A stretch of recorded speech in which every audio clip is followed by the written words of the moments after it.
किसी नगर में एक बेहद प्रभावशाली महंत रहा करते थे।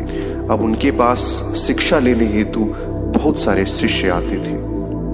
अब एक दिन एक शिष्य ने महंत से सवाल किया, स्वामी जी, आपके गुरु कौन थे? आपने किस गुरु से शिक्षा प्राप्त की है? अब महंत शिष्य का सवाल सुनकर मुस्कुराए और बोले, मेरे हजारों गुरु हैं।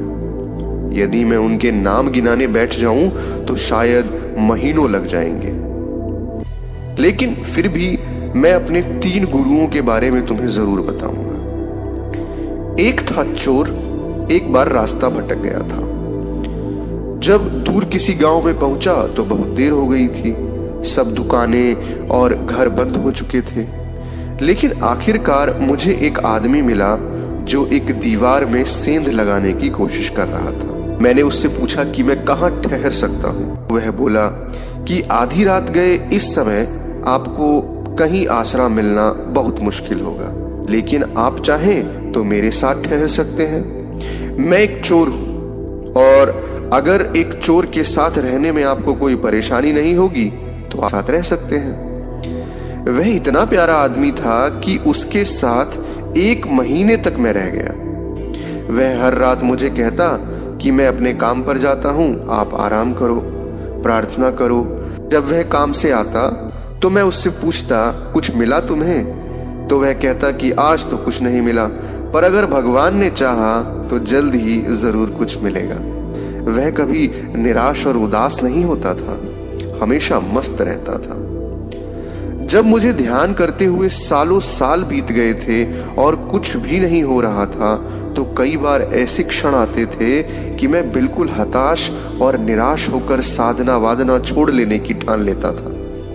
और जब अचानक मुझे उस चोर की याद आती थी जो रोज कहता था कि भगवान ने चाहा तो जल्द ही कुछ जरूर मिलेगा। और मेरा दूसरा गुरु एक कुत्ता था। एक बहुत गर्मी वाले दिन में मैं बहुत प्यासा था और पानी की तलाश में घूम रहा था। एक कुत्ता दौड़ता हुआ आया, वह भी बहुत प्यासा था। पास ही एक नदी थी। उस कुत्ते ने आगे जाकर नदी में झांका तो उसे एक और कुत्ता पानी में नजर आया, जो कि उसकी अपनी खुद की परछाई थी। कुत्ता उसे देख बहुत डर गया। वह परछाई को देखकर भौंकता और पीछे हट जाता, लेकिन बहुत प्यास लगने के कारण वह वापस पानी पीने के लिए लौट आता।